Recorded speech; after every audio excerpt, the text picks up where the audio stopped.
Durante muchos años, las investigaciones sobre la cultura tihuanacota utilizaron parámetros y referencias de culturas occidentales. Los restos arqueológicos de Tiwanaku se encuentran en la provincia de Los Andes, a 71 kilómetros de la provincia de La Paz, en la República de Bolivia. Tradicionalmente, el territorio de Tiwanaku ha sido descrito como un área relativamente pequeña, emplazada en los Andes bolivianos, pero según las nuevas investigaciones, la influencia del pensamiento tihuanacota abarcó un extenso territorio que cubre desde Cundinamarca en Colombia por el norte hasta la isla de Pascua en Chile hacia el sur, desde el delta de Brasil en Amazonas desde el este hasta las costas del Océano Pacífico por el oeste. Según los datos arqueológicos, Tiwanaku vivió más de 2000 años en paz y armonía, en perfecta confraternidad entre pueblos y comunidades diferentes, practicando una filosofía complementaria, comunitarista, recíproca y espiritualmente animista, que pudo mantenerse latente por varios siglos. Para Tiwanaku, la historia de la humanidad transcurre en épocas que conforman ciclos, donde el principal elemento es el desarrollo social y cultural que da énfasis a la práctica de las costumbres y la filosofía por encima del desarrollo tecnológico. En la cultura tihuanacota no existen evidencias de invasiones ni de pueblos sometidos. En ninguno de los restos arqueológicos de Tiwanaku se ha encontrado evidencia de violencia, hombres armados, guerra, sometimiento o destrucción. Aunque el cacha puma, representación de un hombre con cabeza de puma que sostiene la cabeza humana en sus manos, fue inicialmente interpretado como el símbolo de una clase militar guerrera, los nuevos investigadores atribuyen a esta figura la representación de la superación de la humanidad como la muerte de su egocentrismo, donde el puma representa la inteligencia emocional en complementariedad con la inteligencia racional, y la cabeza decapitada representa la muerte del egocentrismo, ya que no está sangrando, permanece con los ojos abiertos y no se ve el cuerpo del supuesto decapitado. Por otro lado, los restos humanos que se han encontrado hasta la fecha corresponderían a muertes por causas naturales, enfermedades o accidentes. No hay vestigio de genocidio ni de fosas comunes, y los templos y construcciones, al parecer, no fueron destruidos en guerras. La expansión de su cultura fue a través de la prédica y el ejemplo. Influyeron en las comunidades de las serranías y el antiplano, como también en las zonas bajas del Amazonas, dando lugar al concepto del poliandinismo del amazónico. Como evidencia viva de esta expansión, las culturas amazónicas de Bolivia, al igual que las andinas, continúan practicando el comunitarismo, la complementariedad de opuestos y el animismo. Los amautas, guías espirituales del pueblo, realizaban extensos viajes por todas las regiones aledañas, difundiendo y adquiriendo conocimientos relacionados con el diario vivir. De esta forma pudieron difundir, mejorar y desarrollar la agricultura, la metalúrgica, las matemáticas, la escultura, la hidrología, los textiles, la arquitectura, la astronomía, la filosofía y otras actividades humanas.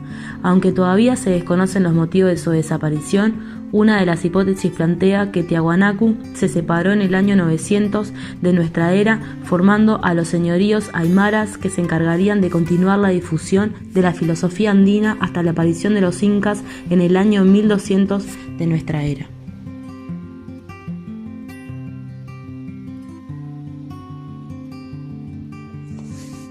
Algo tan viejo como extraño.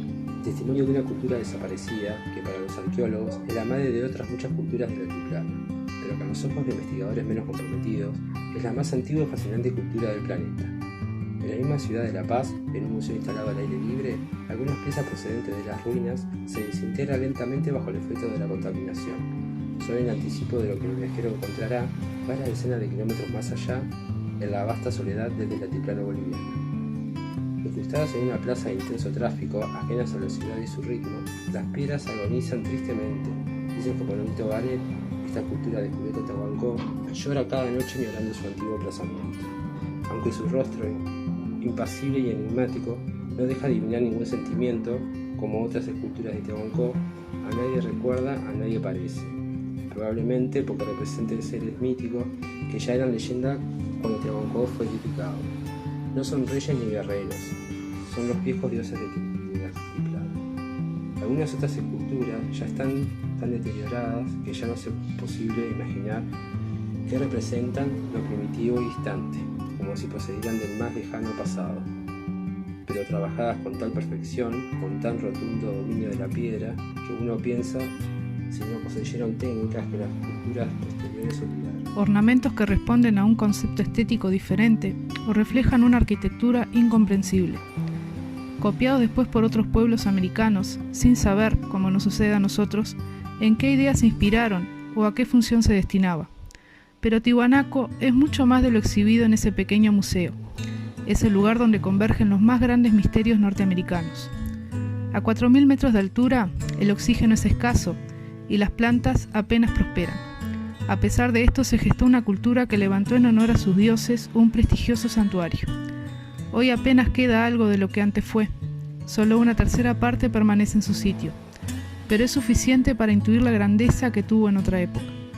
La pequeña plaza hundida, con sus paredes adornadas por cabezas clavas, de fisionomía borrada por el tiempo, que representaban diferentes razas, algunas de rasgos que nada tienen que ver con los pueblos americanos, como sistemitas, caucásicos o asiáticos, hubieran posado para dejar constancia de que este fue un centro de culto universal. La falta de instrumentos ópticos y su interés por la astronomía lo llevó a desarrollar una técnica original. No observaban los cielos mirando hacia arriba, sino hacia abajo. Lo veían reflejado en las aguas mansas del estanque. De esa forma, situándose siempre en el mismo punto de observación y teniendo referencias en los bordes de ese estanque, podían mediar los cambios que se producían en el curso del Sol, de la Luna y de ciertas estrellas, determinando así las estaciones, los ciclos. Para Tiwanaku hay un calendario especial llamado la Puerta del Sol. Es sin duda el monumento más conocido de Tiwanaku, una puerta construida en un solo bloque de andesita, perfectamente labrado y pulido, con 4 metros de ancho, 3 de altura y casi 1 de espesor, alrededor de 12 toneladas de peso, un trabajo impresionante cuya finalidad desconocemos. Pero es su parte superior la que más conjeturas ha provocado, en el que hay presente un simbolismo que nadie ha descifrado. Esta presidió por una figura central, de cabeza desproporcionada y piernas atrofiadas. Su rostro enigmático tiene varios agujeros en las mejillas, por eso le llaman el dios llorón. Con sus manos de solo 4 dedos, sujeta 2 extraños cetros terminados en cabezas de ave. Muchos piensan que es el dios Viracocha, colocado sobre un pedestal.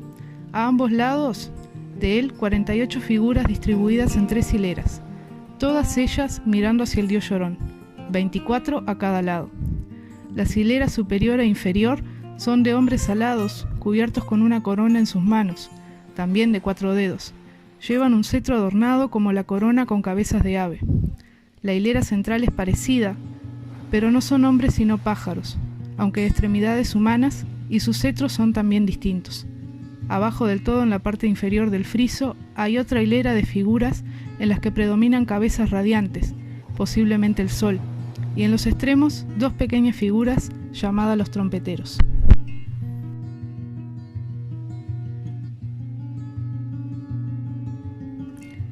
Lo cierto es que lo ignoramos casi todo sobre el origen de Tiwanaku y los conocimientos que ahí se manejaron. No sabemos a ciencia cierta siquiera su antigüedad. Tiwanaku es mucho más viejo y mucho más desconocido de lo que en los libros para turistas se dice.